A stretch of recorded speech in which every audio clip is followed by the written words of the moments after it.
My name is John Moi. I'm a rheumatologist here at the Royal Melbourne Hospital, and I also head up the back assessment clinic as well. Today we'll be discussing osteoarthritis. What osteoarthritis is a culmination of many factors that cause whole joint disease essentially.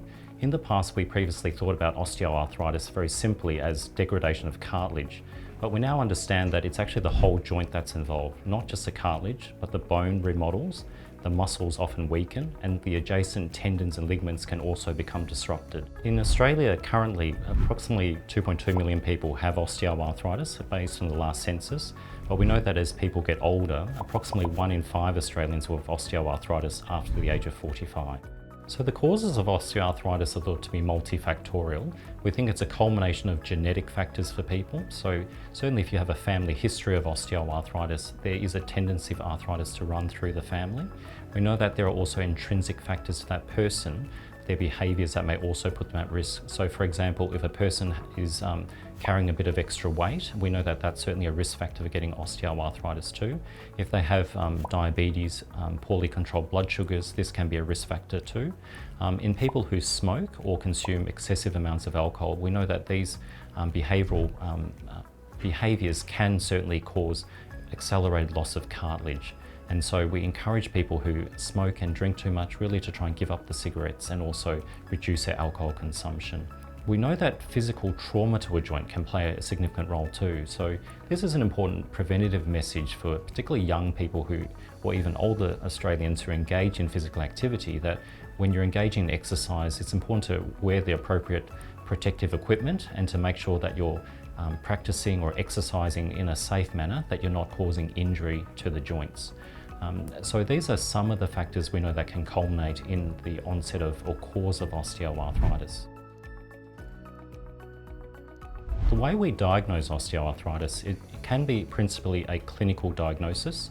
That means that in someone who presents to us who is over the age of 45, who presents with pain in their joints, which is typically use related. So in other words, if you have pain with activity and it improves with rest, and they can also develop symptoms of stiffness, a tightness when they first get up in the mornings, and there can be also loss of function, so loss of range of movement or loss of mobility.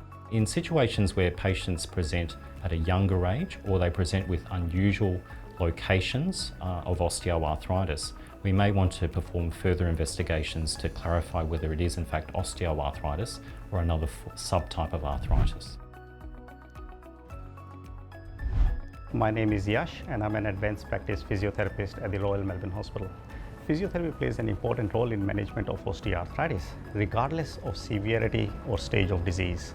We provide education to patients on role of active lifestyle and healthy weight management, which is particularly relevant for people with hip and knee osteoarthritis.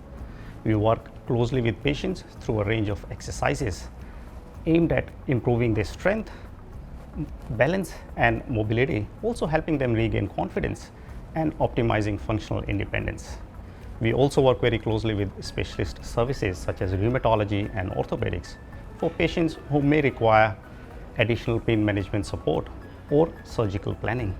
Hi, I'm Kondogiannis. I'm one of the orthopaedic surgeons at the Royal Melbourne Hospital, currently the acting director or head of the orthopaedic unit. We generally will start with education, explain to patients what the problem is and what's underlying it. We then also would recommend in the early stages just regular pain relief or pain management type strategies.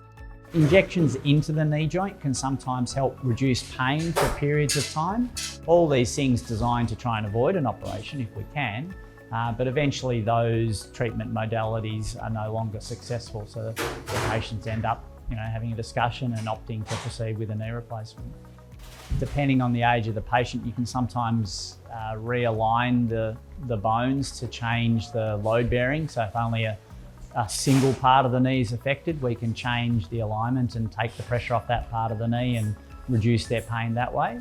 And then you're looking at knee replacements, whether they be partial knee replacements if only one section of the knee is badly affected, or a total knee replacement, which is the majority of knee replacements.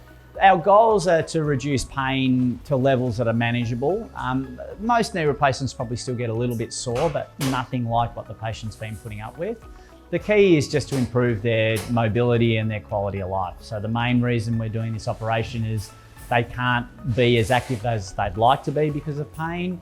A knee replacement's designed to create a situation where they can sleep, they can go for a walk, do all those sort of things that they want to do. There are probably going to be some limitations after a knee replacement, but ultimately the patients are much better than they started, which is the main goal.